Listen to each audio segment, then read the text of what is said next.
tourism? Tourism is travel for recreational, leisure, or business purposes, usually of a limited duration. Tourism is commonly associated with transnational travel, but may also refer to travel to another location within the same country. The World Tourism Organization defines tourists as people traveling to and staying in places outside their usual environment for not more than one consecutive year for leisure, business and other purposes. Tourism has become a popular global leisure activity. Tourism can be domestic or international, and international tourism has both incoming and outgoing implications on a country's balance of payments.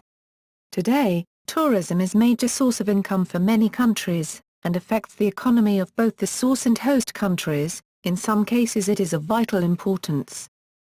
Tourism suffered as a result of a strong economic slowdown of the late 2000s recession, between the second half of 2008 and the end of 2009, and the outbreak of the H1N1 influenza virus.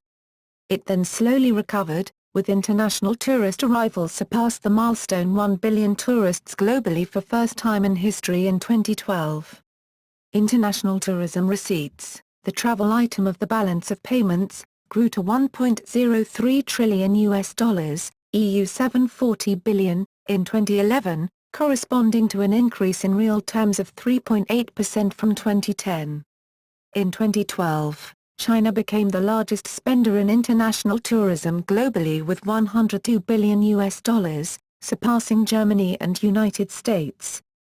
China and emerging markets significantly increased their spending over the past decade, with Russia and Brazil as noteworthy examples. Etymology. The word tourist was used by 1772 and tourism by 1811. William F. Theobald, 1994, suggested that etymologically, the word tour is derived from the Latin, torna and the Greek, tornos, meaning a lathe or circle. The movement around a central point or axis. This meaning changed in modern English to represent one's turn. The suffix ism is defined as an action or process. Typical behavior or quality, while the suffix is denotes one that performs a given action. When the word tour and the suffixes ism and ist are combined, they suggest the action of movement around a circle. One can argue that a circle represents a starting point, which ultimately returns back to its beginning. Therefore, like a circle, a tour represents a journey in that it is a round trip, that is, the act of leaving and then returning to the original starting point, and therefore, one who takes such a journey can be called a tourist. Today, three schools discuss on the roots of tourism. The French school, led by A. Hulot, argued that the term tourism comes from the Old Aramaic tour, which was used for the trip, exploration and movement of people in the Bible. This word had been used, for the first time, when Moses begins his expedition to the lands of Canaan. Nevertheless, another school of thought, the onomastic school, considers the origin of the concept not from a linguistic perspective but rather links it to the last name of the French aristocracy de la Tour. According to this school, after Carlos V signs a treaty with England in 1516, in celebration of this event, the future king gives the de la Tour family exclusive rights to conduct commercial transport and related businesses. Last but not least, a third school focuses on the Anglo-Saxon world, situating the Theobald's development under the lens of scrutiny. Surmising that the roots of the word tourism comes from the ancient Anglo-Saxon term tourn, these scholars found evidence to think the term was coined in the 5th century which by farmers to denote those travels with intentions to return. Over centuries, the meaning of the word has been shifted to be politically adopted. By the middle of the 18th century, the English noblemen used the term turn to refer to the trips undertaken for education, search and culture exploration. In reality, the purpose of the nobleman's trip to the different parts of kingdom was to acquire knowledge that was later useful for governing. In support to Lepper's account, M. Kirstangi provided evidence that shows the Grand Tour was enrooted in the ancient Norse mythology. Following the examination of legends and texts, this research focuses on the fact that Odin Wotan represents the archetype of a traveling god who explored the world to get experience and knowledge. Norse-related texts are indeed unique in this sense. Although the touristic drive seems to be inherent to almost all cultures and times, Kirstanji explains that only by the influence of Norse mythology, the Grand Tour was accepted as a common practice in England and Europe later. Significance of tourism. Tourism is an important, even vital, source of income for many countries. Its importance was recognized in the Manila Declaration on World Tourism of 1980 as an activity essential to the life of nations because of its direct effects on the social, cultural, educational, and economic sectors of national societies and on their international relations. Tourism brings in large amounts of income into a local economy in the form of payment for goods and services needed by tourists, accounting for 30% of the world's trade of services, and 6% of overall exports of goods and services. It also creates opportunities for employment in the service sector of the economy associated with tourism. The service industries which benefit from tourism include transportation services, such as airlines, cruise ships, and taxicabs. Hospitality services, such as accommodations, including hotels and resorts. And entertainment venues, such as amusement parks, casinos, shopping malls, music venues, and theaters. This is in addition to goods bought by tourists, including souvenirs, clothing and other supplies. Definitions. In 1936, the League of Nations defined a foreign tourist as someone traveling abroad for at least 24 hours. Its successor, the United Nations, amended this definition in 1945, by including a maximum stay of 6 months. In 1941, Hunziker and Krapp defined tourism as people who travel as some of the phenomena and relationships arising from the travel and stay of non-residents, insofar as they do not lead to permanent residence and are not connected with any earning activity. In 1976, the Tourism Society of England's definition was, tourism is the temporary, short-term movement of people to destination outside the places where they normally live and work and their activities during the stay at each destination. It includes movements for all purposes. In 1981, the International Association of Scientific Experts in Tourism defined tourism in terms of particular activities selected by choice and undertaken outside the home. In 1994, the United Nations identified 3 forms of tourism in its recommendations on tourism statistics. Domestic tourism, involving residents of a given country traveling only within this country. Inbound tourism, involving non-residents traveling in the given country. Outbound tourism, involving residents traveling in another country. The terms tourism and travel are sometimes used interchangeably. In this context, travel has a similar definition to tourism, but implies a more purposeful journey. The terms tourism and tourist are sometimes used pejoratively, to imply shallow interest in the cultures or locations visited by tourists. World tourism statistics and rankings. Total volume of cross-border tourist travel. International tourist arrivals reached 1.035 billion in 2012. Up from over 983 million in 2011, and 940 million in 2010.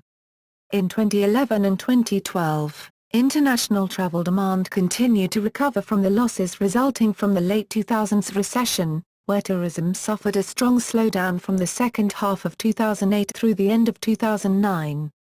After a 5% increase in the first half of 2008, growth in international tourist arrivals moved into negative territory in the second half of 2008, and ended up only 2% for the year, compared to a 7% increase in 2007. The negative trend intensified during 2009, exacerbated in some countries due to the outbreak of the H1N1 influenza virus, resulting in a worldwide decline of 4.2% in 2009 to 880 million international tourists arrivals, and a 5.7% decline in international tourism receipts. Most visited countries by international tourist arrivals. The World Tourism Organization reports the following 10 countries as the most visited in terms of the number of international travelers. International tourism receipts. International tourism receipts grew to $1.035 trillion (EU 740 billion) in 2011, corresponding to an increase in real terms of 3.8% from 2010. The World Tourism Organization reports the following countries as the top 10 tourism earners for the year 2011, with the United States by far the top earner. International tourism expenditure. The World Tourism Organization reports the following countries as the top 10 biggest spenders on international tourism for the year 2012. History. Until relatively recently, travel outside a person's local area was confined to wealthy classes, who at times traveled to distant parts of the world, to see great buildings, works of art, learn new languages, experience new cultures, and to taste different cuisines. Long ago, at the time of the Roman Republic, places such as Baiae were popular coastal resorts for the rich. Grand Tour.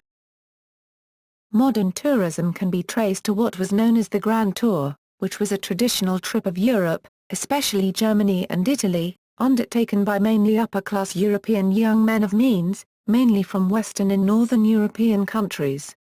The custom flourished from about 1660 until the advent of large-scale rail transit in the 1840s, and was associated with a standard itinerary. It served as an educational rite of passage. Though primarily associated with the British nobility and wealthy landed gentry, similar trips were made by wealthy young men of Protestant Northern European nations on the continent, and from the second half of the 18th century some South American, U.S., and other overseas youth joined in. The tradition was extended to include more of the middle class after rail and steamship travel made the journey less of a burden, and Thomas Cook made the Cook's Tour by word. The Grand Tour became a real status symbol for upper-classes students, in the 18th and 19th centuries. In this period, Johann Joachim Winckelmann's theories about supremacy of classic culture became very popular and appreciated in the European academic world. Artists, writers and travelers, such as Goethe, affirmed the supremacy of classic art whose Italy, France, Spain and Portugal are excellent examples.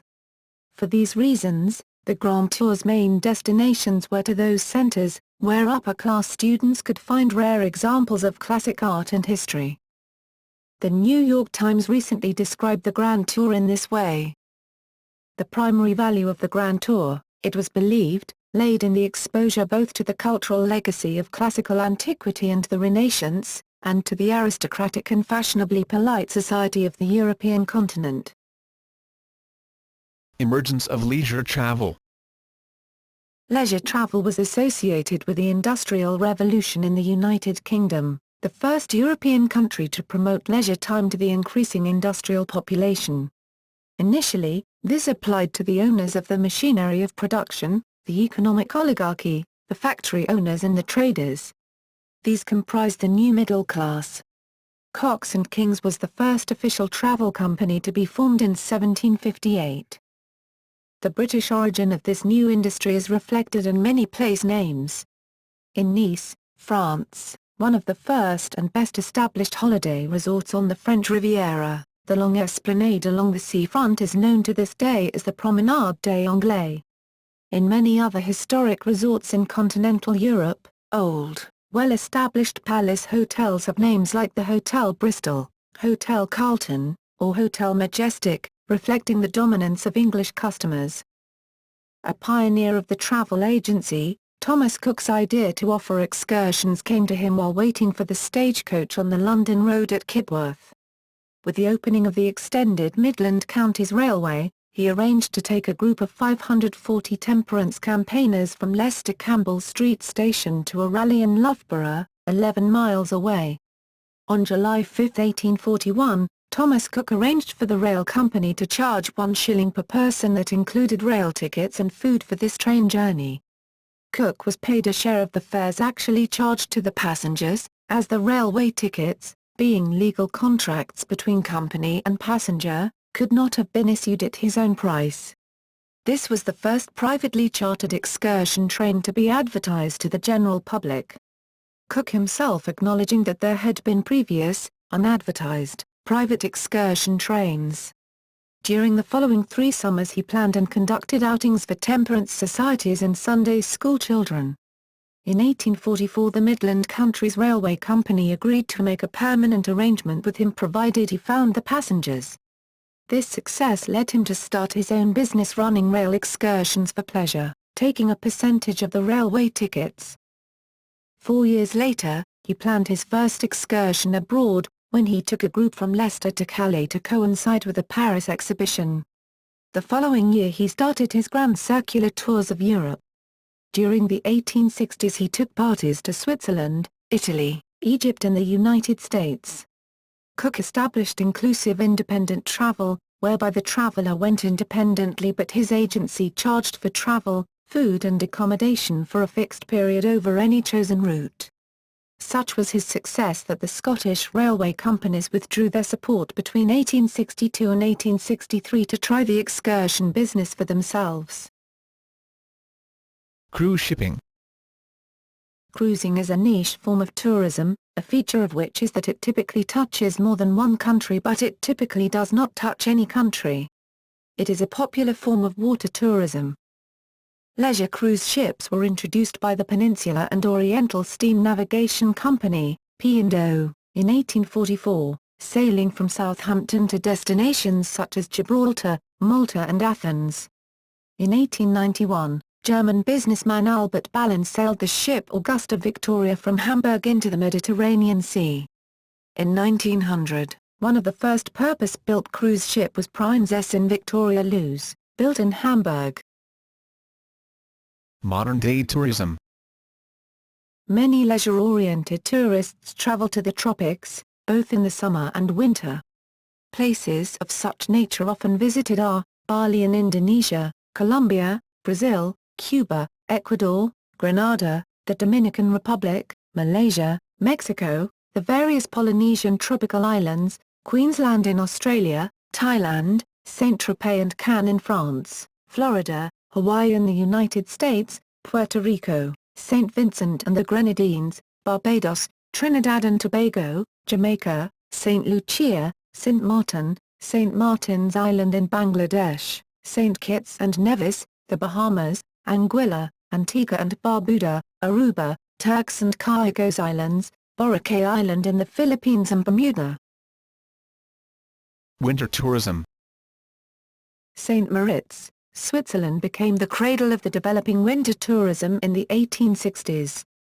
Hotel manager Johannes Bedrut invited some summer guests from England to return in the winter to see the snowy landscape, thereby inaugurating a popular trend.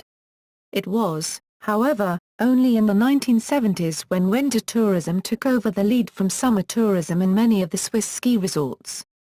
Even in winter, up to 1/3 of all guests, depending on the location, consist of non-skiers.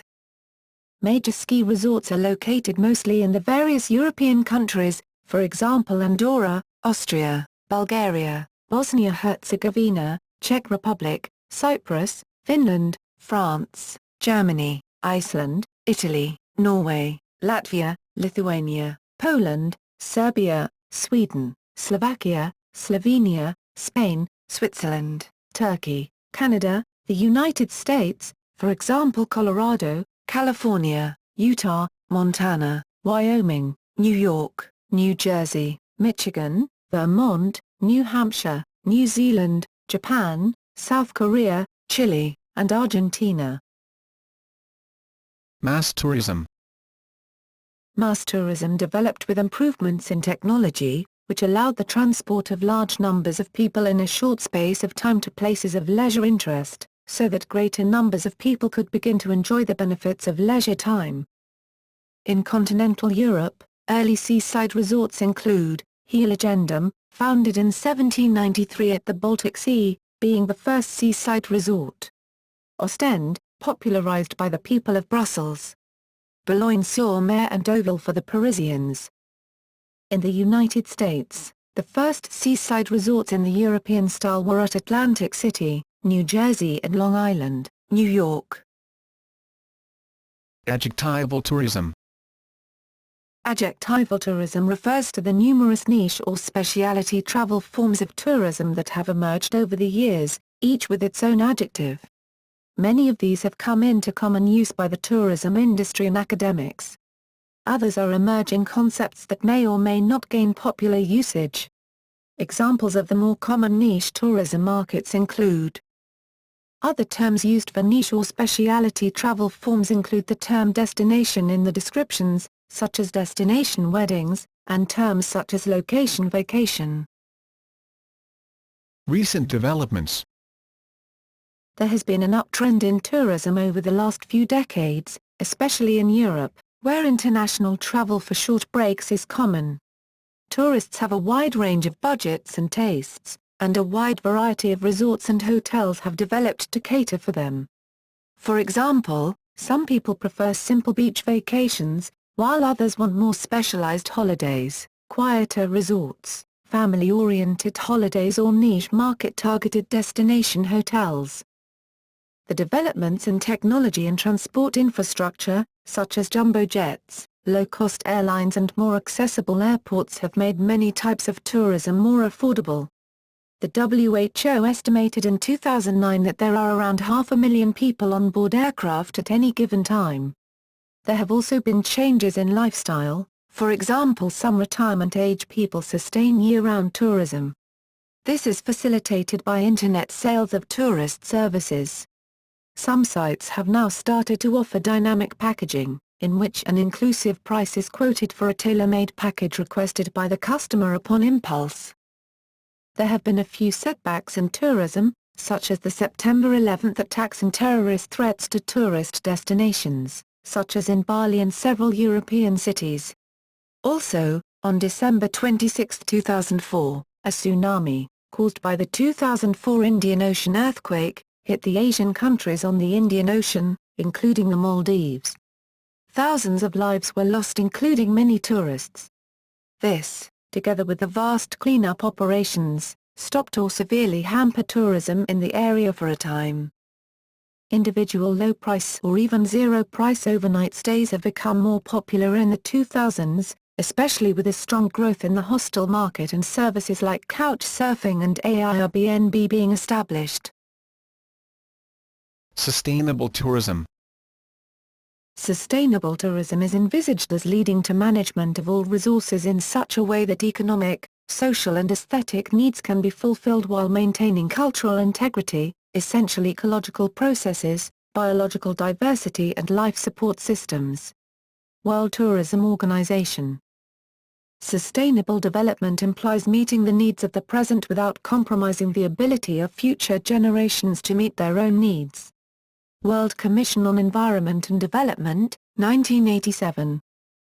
Sustainable tourism can be seen as having regard to ecological and socio-cultural carrying capacities and includes involving the community of the destination in tourism development planning. It also involves integrating tourism to match current economic and growth policies so as to mitigate some of the negative economic and social impacts of mass tourism.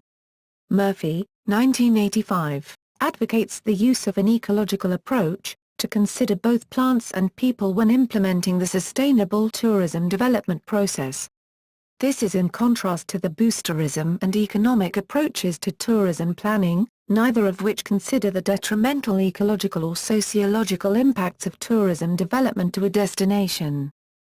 However, Butler questions the exposition of the term sustainable in the context of tourism, citing its ambiguity and stating that the emerging sustainable development philosophy of the 1990s can be viewed as an extension of the broader realization that a preoccupation with economic growth without regard to its social and environmental consequences is self-defeating in the long term.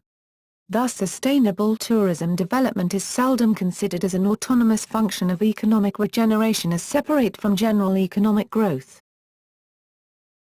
Ecotourism. Ecotourism, also known as ecological tourism, is responsible travel to fragile, pristine, and usually protected areas that strives to be low impact and, often, small scale. It helps educate the traveler, provides funds for conservation, directly benefits the economic development and political empowerment of local communities. and fosters respect for different cultures and for human rights. Take only memories and leave only footprints is a very common slogan in protected areas. Tourist destinations are shifting to low-carbon emissions following the trend of visitors more focused in being environmental responsible, adopting a sustainable behavior. Pro-poor tourism. Pro-poor tourism, which seeks to help the poorest people in developing countries, has been receiving increasing attention by those involved in development. The issue has been addressed through small-scale projects in local communities and through attempts by ministries of tourism to attract large numbers of tourists. Research by the Overseas Development Institute suggests that neither is the best way to encourage tourists. Money to reach the poorest is only 25% or less, far less in some cases, ever reaches the poor. Successful examples of money reaching the poor include mountain climbing in Tanzania and cultural tourism in Luang Prabang, Laos. Recession tourism. Recession tourism is a travel trend, which evolved by way of the world economic crisis. Identified by American entrepreneur Matt Landau, 2007, recession tourism is defined by low-cost, high-value experiences taking place of once popular generic retreats. Various recession tourism hotspots have seen business boom during the recession thanks to comparatively low costs of living and a slow world job market, suggesting travelers are elongating trips where their money travels further. Medical tourism. When there is a significant price difference between countries for a given medical procedure, particularly in Southeast Asia, India, Eastern Europe, and where there are different regulatory regimes, in relation to particular medical procedures, for example dentistry, traveling to take advantage of the price or regulatory differences is often referred to as medical tourism. Educational tourism. Educational tourism developed because of the growing popularity of teaching and learning of knowledge and the enhancing of technical competency outside of the classroom environment.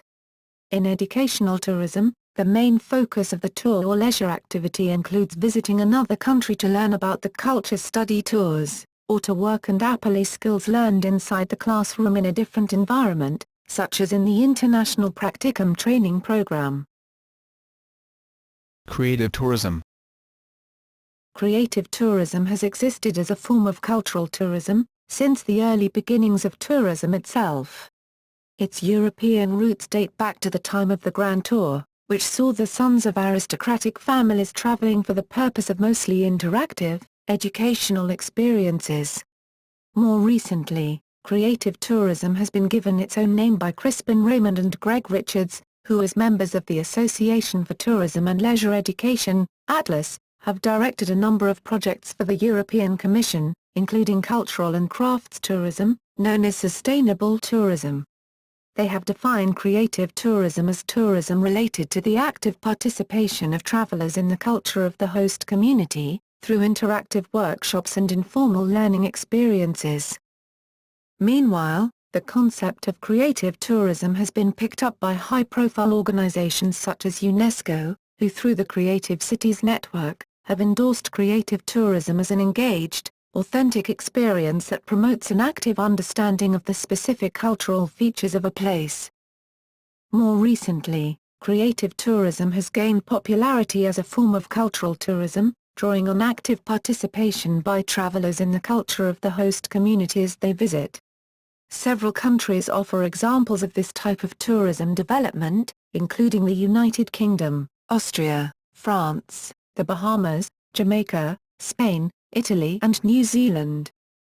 The growing interest of tourists in this new way to discover a culture regards particularly the operators and branding managers, attentive to the possibility of attracting a quality tourism, highlighting the intangible heritage, craft workshops, cooking classes, etc., and optimizing the use of existing infrastructure, for example, through the rent of halls and auditorium.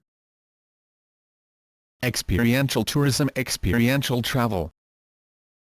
Experiential travel, or immersion travel, is one of the major market trends in the modern tourism industry. It is an approach to traveling which focuses on experiencing a country, city or particular place by connecting to its history, people and culture. The term experiential travel is already mentioned in publications from 1985, however it was discovered as a meaningful market trend much later. Dark tourism. One emerging area of special interest has been identified by Lennon and Foley, 2000, as dark tourism. This type of tourism involves visits to dark sites, such as battlegrounds, scenes of horrific crimes or acts of genocide, for example, concentration camps. Dark tourism remains a small niche market, driven by varied motivations, such as mourning, remembrance, education, macabre curiosity or even entertainment. Its early origins are rooted in fairgrounds and medieval fairs. Doom tourism. Also known as tourism of doom, or last chance tourism, this emerging trend involves traveling to places that are environmentally or otherwise threatened, such as the ice caps of Mount Kilimanjaro, the melting glaciers of Patagonia, or the coral of the Great Barrier Reef, before it is too late.